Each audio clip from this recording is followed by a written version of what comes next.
जो कदम सरकार ने और धर्मेंद्र प्रधान जी ने लिया उसका स्वागत करता हूं, सम्मान करता हूं और सभी देशवासियों को बधाई देता हूं कि ये एक लोकतंत्र की जीत है जो आज हमने देखा और इसे ऐसा ही आगे भी हम सुरक्षित रखें लोकतंत्र को भारत में। और देश की युवा पीढ़ी को मैं बधाई देना चाहता हूं और धन्यवाद देना चाहता हूं सीजेपी के हमारे टीम और भाइयों और बहनों को जिन्होंने ये मुद्दा उठाया सबसे पहले और जो वॉलंटियर्स जिन्होंने उनका साथ निभाया, जो देश भर से छात्र और युवक और बड़े बूढ़े लोकतंत्र के लिए खड़े हुए, उन सब का सम्मान करता हूं मैं।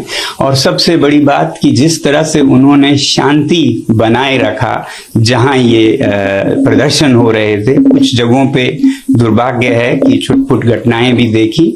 मुझे उम्मीद है कि इस शांति को हम बनाए रखें और कहीं भी कोई गलत बात नहीं होगी। आगे भी ये जो शक्ति है लोकतंत्र की वो हमारी शांति से हुई है, ना कि हमारे बाजुओं के बल से। उसके मुकाबले तो आपके बंदूकें हैं, मगर जो शांति की हमने ताकत दिखाए उसके मुकाबले कोई हथियार नहीं है, तो उसे बनाए रखें।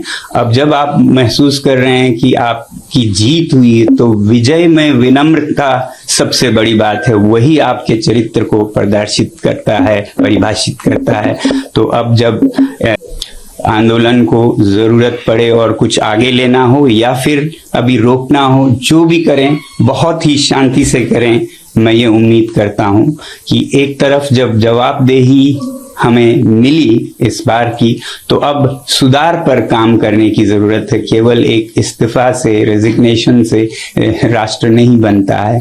तो शिक्षा में सुधार हो, इस पर भी आगे काम हो। मुझे पूरी उम्मीद है जिस उदारता से सरकार ने ये कदम ली है वो इसमें अब सुधार के कार्यों में भी जुड़ेगी। सुधार सिर्फ शिक्षा में नहीं बल्कि शासन में भी मेरी उम्मीद है कि अब से देश चलाने का तरीका जरा बदलेगा। जहां भय है वो नहीं बल्कि प्यार मोहब्बत से देश को चलाया जाएगा और अन्याय न होकर सत्य के रास्ते पे चलाया जाएगा। और वैसे ही जहां कहीं भी जिस रूप में भी भ्रष्टाचार है उसे हटाया जाएगा और सच्चाई के रास्ते पे एक भारत देश के लिए और विदेशों के लिए भी एक उदाहरण बनेगा, सच में विश्व गुरु बनेगा। ऐसी मेरी आशा है कि ये एक नया भारत की शुरुआत होगी। मैं उम्मीद करता हूं सरकार से कि इस बदलाव के साथ ही बहुत से और बदलाव भी लाएंगे शासन चलाने के तरीकों में भी।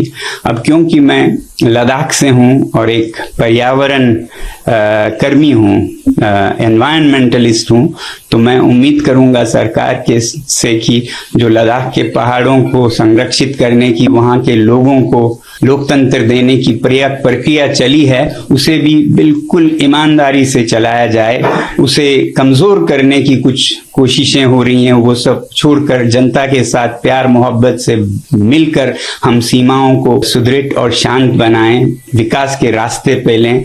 तो लद्दाख में बहुत ही ईमानदारी से लोगों के साथ ये प्रक्रिया जारी हो। बल्कि हमारे पड़ोसी राज्य जम्मू कश्मीर में भी, जहां भी लद्दाख में हो, जम्मू कश्मीर में हो, जो लोगों से वादे किए हैं स्टेटहुड के, लोकतंत्र की, वो वहां भी बहाल हो, ये हमारी उम्मीद है।